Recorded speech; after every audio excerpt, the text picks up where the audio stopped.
Jake Thornton had everything a man could want. His ranch stretched across 3,000 acres of prime Texas land. His cattle won prizes at every state fair, and his wallet was thick enough to silence any room. But wealth had made him careless with people, treating them like commodities he could buy or discard. When his buddies at the saloon dared him to spend the night with the mysterious widow who lived on the edge of town, he accepted without hesitation. The bet was $5,000, and Jake never turned down easy money.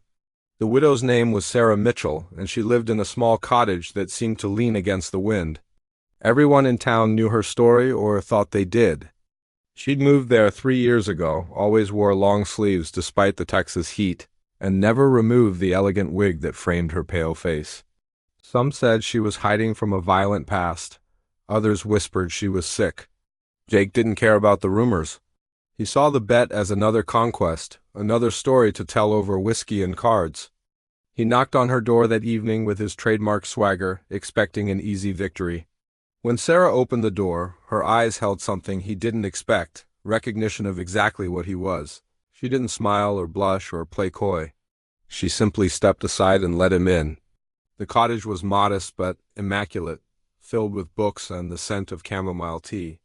On the mantel sat a photograph of a young soldier, his smile bright with the innocence of someone who hadn't yet seen war. Jake made his usual moves, the practiced charm that never failed, but Sarah didn't respond the way other women did. She offered him tea instead of flirtation, conversation instead of surrender. They talked through the evening, and for the first time in years, Jake found himself actually listening to another person.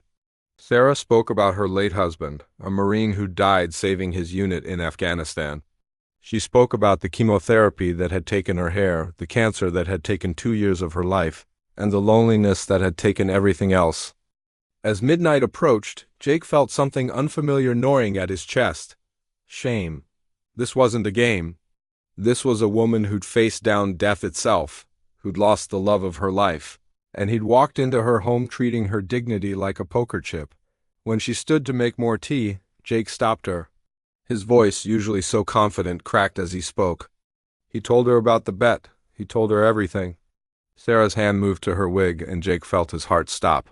She'd trusted him with her story, and he'd repaid that trust with betrayal. She pulled the wig away slowly, revealing the short, uneven hair growing back in patches, some gray, some brown, all of it evidence of her battle. Jake had expected to feel awkward or uncomfortable. Instead, he saw her completely for the first time.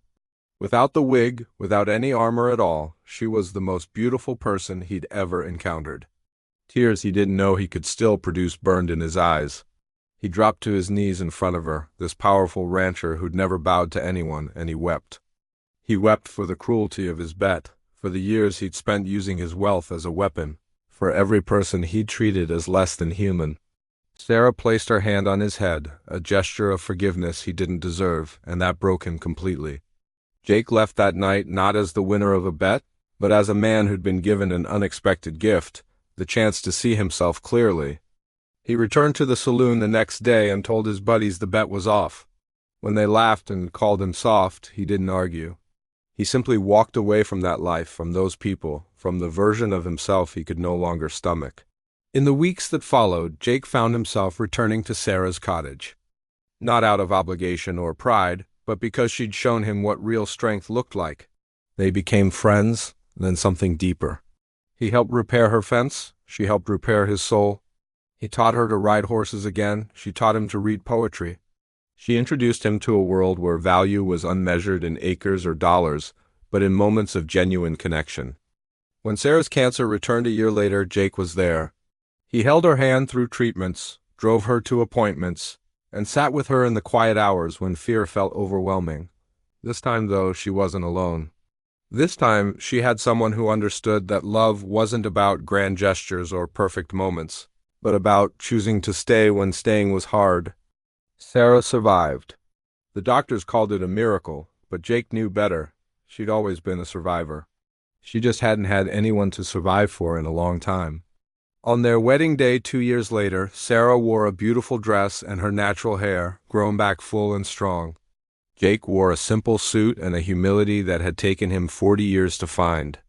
As they exchanged vows in that small cottage where everything had changed, Jake thought about the man he used to be, the man who would have taken a bet on someone's dignity.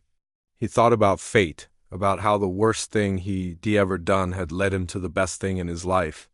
Sometimes redemption arrives not as a reward but as a choice, a single moment when you decide that who you were doesn't have to define who you become. Sarah had removed her wig that night and shown him truth. In return, he removed every false thing about himself and found something infinitely more valuable than all his wealth combined. He found home.